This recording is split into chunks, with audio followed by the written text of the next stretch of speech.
Today, I'd like to talk to you about snoring. Snoring is a silent killer, which is very, very common in our neighborhood. The incidence is 10 to 15% of our population.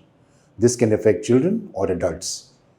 The patient can have snoring, can have drooling, feel tired the next day, tendency to knock off.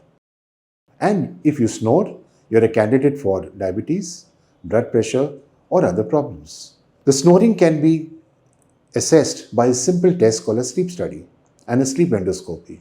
So if you snore, please come and visit us or your nearest ENT. And we have solutions which are tailored to you, be it medication, weight loss, lifestyle changes, robotic surgery, or appliances.